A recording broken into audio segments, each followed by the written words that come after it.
Welcome to the Kevara podcast, where we have a series on anything and everything you need to know in the prenatal and postpartum period, commonly referred to as the fourth trimester. Stay tuned.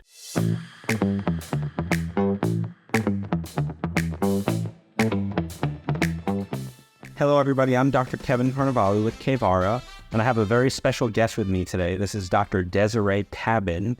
I'll let her introduce herself, and we'll kind of talk about what we're going to discuss today.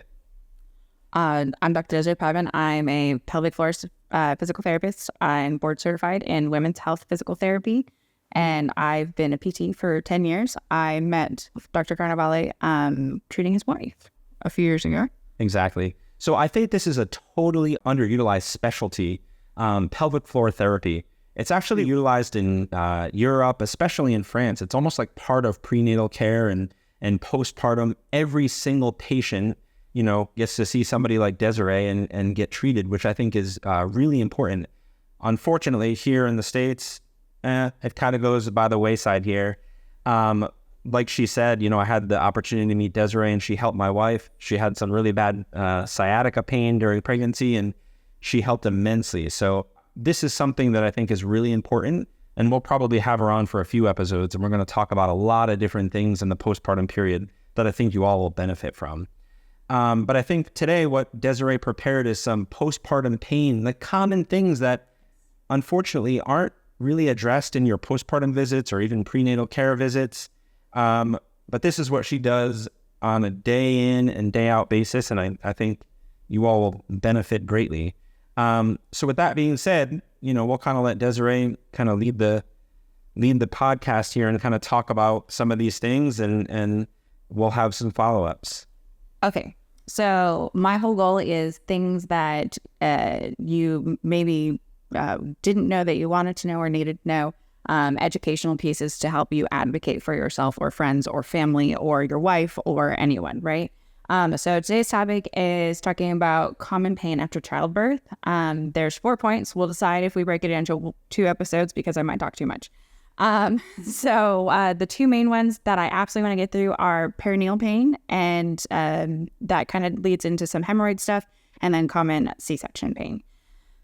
So some basic background that I would generally give patients is there's different causes of perineal pain. The 2 most common ones are and perineal is essentially that space between the vagina and the rectum that can get swollen or torn or injured while pushing out a human, quite frankly, right?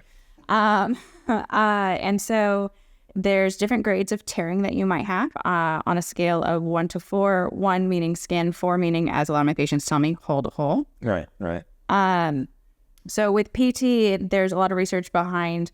We can be incredibly helpful in making the scar tissue move. And a lot of moms aren't taught that they should advocate for making sure that that tissue is able to move.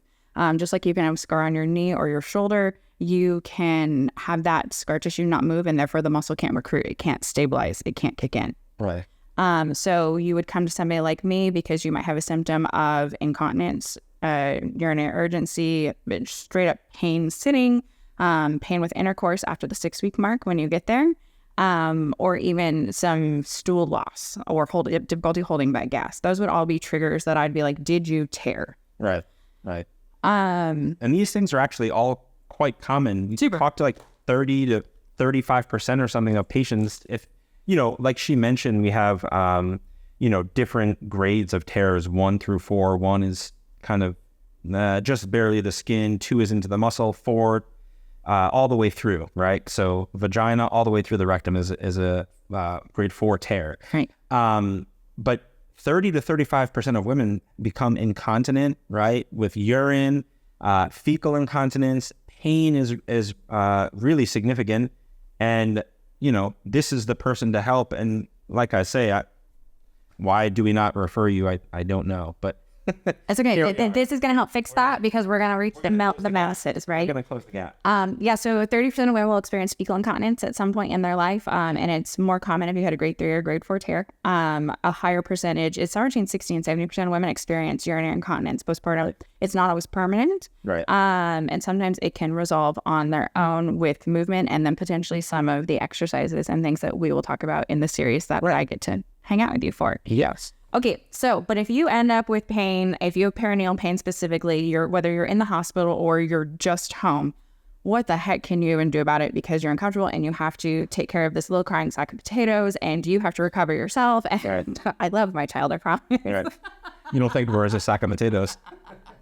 And so what the heck can you do? So coming from a PT standpoint, there's some basic tissue healing things. One is try to get up and move. I know things hurt, and this goes into the next topic of C-sections as well. Right. But get up and move, walk. The goal is you're doing a 2 to 5 minute walk every 1 to 2 hours. And that might be as much as like you go to the bathroom and you do an extra lap around the couch and then you come sit again. Right. It doesn't have to be crazy. And if you are really adventurous and you're like, I want to work on all these things, it's actually safe to start doing Kegels and deep core belly breathing, laying in the hospital bed as soon as baby pops out. Right. Yeah, it's a little bit of an overachieving kind of thing. You don't need to do that there.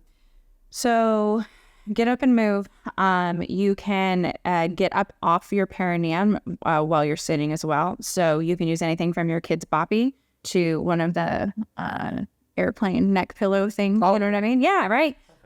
You can be optimally lazy, which is always my goal. And you can just roll up a towel or a jacket. Like if you're like, well, I'm not going to carry that with me when we try to go do life, right? Right. Solid, or that doesn't work in the car. Totally understand. Roll up a jacket just into a little U shape. Take a hand towel. I've had patients be very, very creative and carry things in bags with them, right? You really only need a smidgen of space to offload some of that tissue, and that helps with lymphatic flow and blood flow and healing, just to get the compression off it. Right. Right. Okay, so other things that might be causing pelvic pain outside of a tear could be hemorrhoids, right? I was sharing with you prior. Yeah. If you walk on 2 legs and you're pregnant, you have hemorrhoids. 100%. I, in the hospital, had perineal pain, and the nurses were like, "Where's your pain?" I'm like, "Is that my rectum?" And they're like, "That doesn't make sense." And the amount of pain I was in, they're essentially trying to shove opioids down my throat. And I get home and take a mirror and look at myself, and lo and behold, I had this massive hemorrhoid. So it's the gift that my child has left with me long term. But that goes into management of perineal pain that includes hemorrhoids. So the biggest thing that I harp at moms about is constipation. Yes. Yes. Especially if you're in the hospital and you get those opioids shoved down your throat. Yeah. Yeah. Opioid. So, what she's saying is opioid, Norco, Percocet, those type of things that we commonly give for pain, especially after a C-section, they are known to cause constipation. So please, please, please, if you do get Percocet or Norco or any kind of narcotic pain medication, always make sure that you have a stool softener for to go along with it. It'll help with the side effect. And then even remember, a stool softener only softens your stool. You may still even need Miralax. The worst thing what she's talking about is, bearing down and having constipation. It'll totally make your hemorrhoids or to tear way worse. It's not good for your pelvic floor. She will hate you. No, so my holistic management that I give patients for their constipation is I usually recommend magnesium. Magnesium is a great, and especially since people are shifting so hard towards, they don't want the prescriptions. They want, so trying to be supportive in that realm. Right. Magnesium oxide is what I recommend to patients, that they take it at night. And what that does chemically is it pulls water into their stool, and it also can kick in a little bit of peristalsis. So it actually gets your body to contract the colon, so everything will move through. And then moms who are breastfeeding, the added benefit is I also recommend fiber. Women are looking for 25 grams of fiber per day, but with breastfeeding, that bran and that magic of oats can help with milk production, so we get a little benefit there. Right. And my life hack is a Bran Buds is a cereal that in a third of a cup is half your fiber for the day. Okay. It looks like rabbit food and tastes slightly better than rabbit food. So you can put it in yogurt or oatmeal. At least it's edible, I suppose, right? You can put it in yogurt, oatmeal. I have patients who put it in salad for a crunch kind of thing. I'm a horrible patient and I eat it dry in the car as I'm driving, which is terrible bowel habits. Don't do what I do. But just get it in you, and then the fiber helps as well.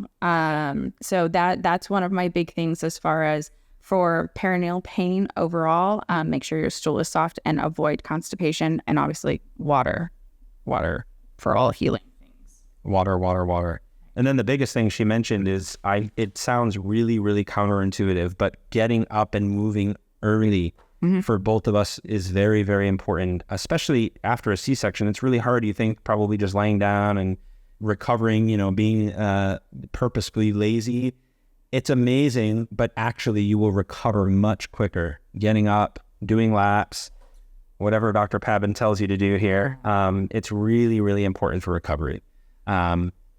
So that's my little 2 cents for this conversation. For shifting into talking about C-sections, I would say that offloading isn't always just walking. You can cheat the system a smidgen if you're just not having it, because especially those early days, couple weeks is rough, right?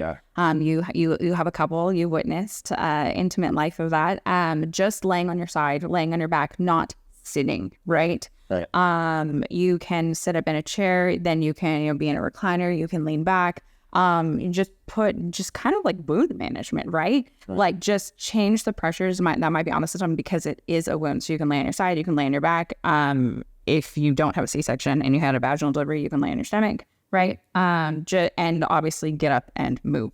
Right. So if there's anything that you can take away from anything I say is that after you had a C-section, you have to rest. Like you just grew a human, you pushed out a human, everybody around you should be your servant. They get to do all the things for you. So rest and advocate for yourself. Talk to your support tribe. Your support team is going to be home with you. And even if it was an unplanned C-section, right? Right. So knowing this, if you're pregnant and you're listening to us because you want to know all the things before you might need them, right. That rest is huge for healing. As a side note, a lot of talk on... I create Facebook groups for moms, and I just like dabble in like, hey, like here's like some good information that you might get, and right. I'm building a blog, so this information will be included, but belly bands get talked about. Really good, yeah. So if you had a vaginal delivery, you can wear like a belly band or an abdominal brace for 3 days. That's all you get. Then knock it off. We need to get your muscles kicking in, doing their job. The belly band is doing the job for them. That is not something that you're going to wear for the rest of even a few months. I don't care if you feel like trash, because we're going to talk about that. Right. How you're going to fix that and not feel like trash without that abdominal binder, right? If you had a C-section, it is acceptable for you to wear it for a little bit longer. Mm-hmm. It's usually 3 to 6 weeks. So then to protect your C-section scar, you have to log roll. And I don't know if they teach that in hospitals. In hospitals, they should teach moms how to log roll. No. Do you know how to log roll? Do you know what? You're going to have to show me. It's funny is that we actually don't teach this in hospitals. And this is the one reason that I really think it's important to like have somebody like Desiree here is we don't talk about this. And if me as an OBGYN doesn't know how to log roll, I'm pretty certain most of you don't. Maybe you can show us. We can. We'll bring a table. It'll be a whole thing. Yeah. So the down and dirty of log rolling, though. So this is what you should. Whether you have back pain, whether you had the C-section, all sorts of reasons to log roll. Right. This is really a healthy way to get out of bed. You lay on your back. You bend both your knees up with your feet on the bed. Okay. Your knees go over together like a tree trunk, and kind of your feet slide off the bed, while at the same time you use your arms to push yourself up to a seated position. Okay. Follow? Did that explain well enough? So back pretty well. We're gonna have to have a demonstration of that. Oh God, on the floor. Can you see? Oh my gosh, yes. Let's have a look at it. Steve all those years ago. She remembers how to do it. Yeah. That also, side note, is really great if you are listening and you're currently having SI pain or pubic symphysis pain. Speaking of Amy, log roll to get out of bed. Yep. You can even put a pillow between your knees, squeeze the pillow. That's going to help support those joints. So this is a life hack you can use for the duration of everything. But especially if you have pain and immediately postpartum. Make sure you exhale. Okay, so that's the other life hack. If you have any sort of pelvic pain, C-section pain, and again, just life, when you're doing this, you're not allowed to hold your breath. Absolutely not. That puts excess pressures on your pelvic floor. That's going to hurt your suture like a so-and-so, especially if it's only a couple days old. Heck, no, dude, right? You can start it with a breath in. As you get in position, breathe out. And then as you start your movement into getting up, you exhale. Right. Hard and fast rule, you exhale. Okay. Yes. Just other life pro tip for a C-section. I don't know how much cardiology things you can dust off right now. But if you ever had open heart surgery, they give you a pillow to brace when you laugh, sneeze, cough. Right. Intra-abdominal pressure. Right. Have one at your C-section scar. So have a cute little throw pillow that you went to Marshall's and Home Goods, or that matches your baby's decor, or, you know, it's probably going to get thrown up on or pooped on anyways. So have it next to you so that if you're going to sneeze, if you're going to even go from sitting to standing, you essentially can hug that pillow against your scar in the beginning, and it's going to help it hurt less as those things happen. And how long do your patients typically need the pillow for? Just a couple weeks. Just a couple weeks. Yeah. It's just to get you over that, oh my gosh, I'm dying. Right. Kind of. I mean, that's not always the case. Women are resilient as all get out, right? Very. Tougher than men. I didn't have a C-section, but I've worked with lots and lots and lots of patients who have, and this is one of the life hacks that I've learned from patients over the years. Yeah. Super good. These little things are like super helpful, you know, just kind of somebody going into it, not knowing what to expect, like having these little tips are super helpful. So what would you say if you had to give me maybe 2 or 3 of the most common pains and ailments post vaginal delivery and post C-section? And then we can kind of give I love life hacks. Yeah. Amazing. They really, really help, right? Every single patient is different. You've got to listen to your physical therapist or doctor, because no, process or ailment is always cookie cutter, right? There's no like one treatment for all. But life hacks can be kind of used that way. So if you had to address like 2 or 3 of the most common problems postpartum for vaginal and C-section, and then if you have some cool little life hacks that we can kind of sprinkle in, then they. Okay, so the immediate common postpartum vaginal pain is if you tore, right? You have usually perineal pain, kind of at your gooch, right? Yeah. People don't know what I'm talking about when I say perineum. So at your gooch, right? Yeah. And they're like, yeah, when I'm sitting, I'll have pain, or like I said, like trying to like scoot off the bed. So trying to support wound healing. So kind of what we talked about in the beginning, as far as get up and walk, make sure that you aren't trying not to slide, try to lift and kind of bridge out of bed, right? Right. Okay, so the perineal pain for vaginal. And then just to kind of touch on, I think in this topic, Desiree stuff or Dr. Pabin stuff is way more important than mine. But I just like to address a few things that are almost universally all patients ask, right? Yeah. So the stitches that we use, they dissolve by themselves 100%. There's nothing you have to have removed. Later, who wants to, you just pushed a human out of your pee-pee. You certainly don't want to have somebody remove stitches later, right? So that is one thing.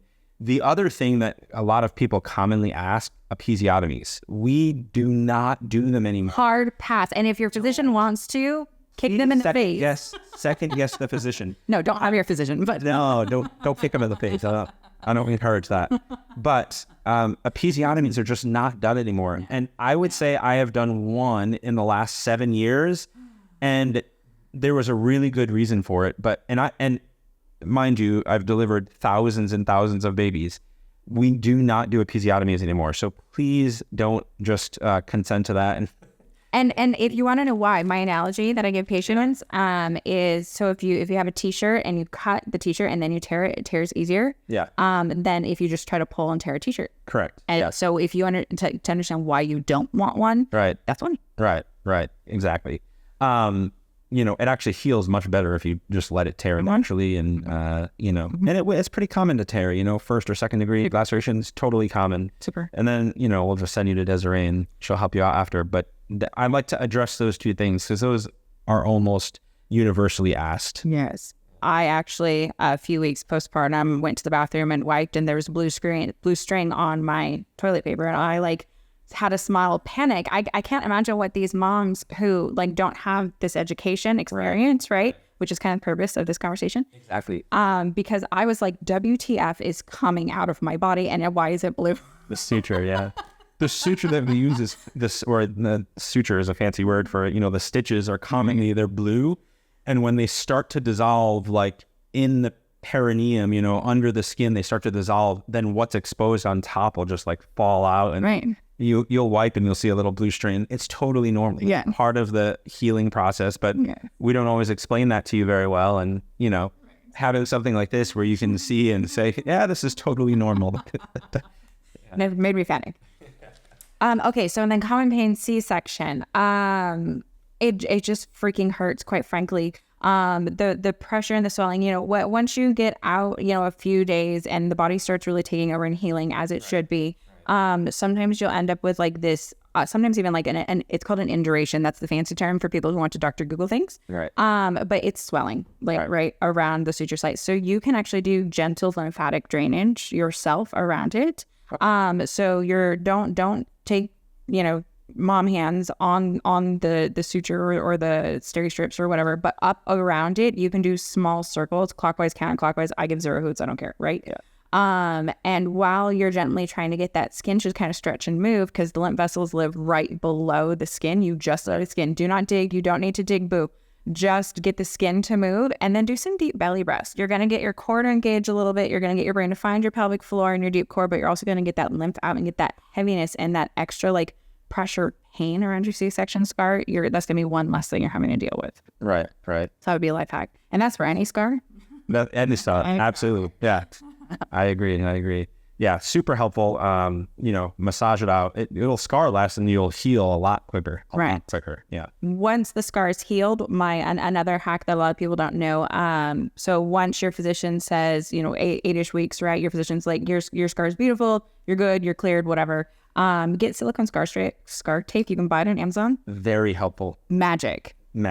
I even on my face, I had an indented scar on my face. It stuck on my face. I looked like Nelly walking around my house, and like silicone scar tape. We can get into how it works, but it has to do with remodeling cells, makes the scar move, and then you're less likely to have a hypersensitive scar. You're less likely to have that pulling where you feel like you can't stand upright. That leads me to my next point. Life hacks with C-section scars. Lay flat, boo. This is your excuse to capitalize on that rest that I'm advocating for. A lot of moms get up out of bed and they feel like they're pulled forward. I mean, you kind of are, right? Absolutely. And your nervous system and your brain are like, oh, goodness gracious, we just had major abdominal surgery and we were growing a human and what the heck is happening, right? Right. And you're breastfeeding and it hurts so bad. So lay completely flat, no pillows, no nothing for at least a few minutes daily. You need to make sure that scar is going to heal in a stretched out state. Right. Rather than being contracted down. Fracture, yeah. And while we can, pelvic PT is like, I got you, boo. Like, we can fix this. So if you're 6 months or 60 years out and you feel some tug and pull in the scar, come find me. Right. But if we can prevent your needing me, because just lay flat a few times a day, and then you get some rest and you can breastfeed laying flat. Like these are things I'd like to talk about. Breastfeeding positions. We might get there at a future date. But other life hack for C-section, lay flat. Lay flat. And how often would you say, like when you recommend different exercises, Kegels or whatever it is, you recommend for so many minutes or attempts? Yeah. How do you counsel your patients? 2 to 5 minutes, a couple times a day. I try to understand the fact that you are having to keep a sack of potatoes alive. Sure. While take care of you and potentially chase other tiny minions you have created. Oh my God. For real, right? Yeah. And so that time to get to do those things might be very, very precious. Right. So if you can incorporate it into tummy time, incorporate it into when your toddler is eating or when Bluey is on and they're mesmerized, which you're grateful for, right? Love Bluey. So anyways, just a couple minutes, a few times a day. One time is better than no times. And Right. I support your ability to be successful with that. Optimally, I would have you do it for 5 minutes, 2 to 3 times a day if I had my way. Right. Perfect. Well, we hope to have it your way. Those are my main points. There's other for those two pieces that things that I'd like to eventually get into. If you have a hypersensitive C-section scar, once it's healed, once you're those 8 weeks out, Right. touch it. I'm sorry. I know I've had lots of patients come in and they're like, they have this underlying pain and there can be trauma rooted in delivery. Oh yeah, definitely. And sometimes, especially if you had an unplanned C-section or a traumatic C-section or whatever that looks like for you, I've had patients, they're like, I can't touch my scar. It makes me nauseous. Yeah. And I go, okay, boo-boo, that's your homework. Right. I can touch. So we work on me touching it. We work on you touching it. But I believe the body holds trauma. That's not quite as Western medicine as some, but I believe it does. And by getting the tissue to move, and then by reducing that pain, your core engages better, your pelvic floor engages better. But once you're out from that, okay, this tissue's healed. If it's painful, if it's tender, if it's sensitive, touch it, Right. touch it, touch it, touch it. And the silicone scar strips, Silicone scar strips are amazing. It's funny. I'm glad that you brought that up. You know, our toddler running around over there, she recently had a little injury, and one of my best friends is a plastic surgeon. Oh, no way. Yeah. Oh, that's convenient. Silicone scar strips Yes. work amazing. Yes. And it does the same for C-section scars. It's amazing. So please stick around. We're going to have a lot more pelvic floor therapy topics. We're going to give some demonstrations of different exercises. And then please look out. We're going to have some kind of typed up some of this literature and important information that we discussed, and you'll see it below. If I can throw out there, so my business is Illume Pelvic Health Physical Therapy and Wellness. I am a mobile pelvic health physical therapist in the Temecula Valley. So please go to my website, illumepelvichealth.com, and there's a blog, and there's probably more information than you ever thought you wanted to know coming and there currently. And I look forward to supporting you on your journey and with any questions you have. All right. I just want to thank you, Dr. Pabin, for coming in and talking about this stuff. We certainly will have you back for a lot more episodes. We barely touched the surface of everything that I think I want to address, but it's a really good start. We'll certainly have you back for more episodes, and we can't wait to see where this takes us. I have all the opinions. I'm happy to share them. I'm happy to accept them and stuff. Thank you for sharing. Of course.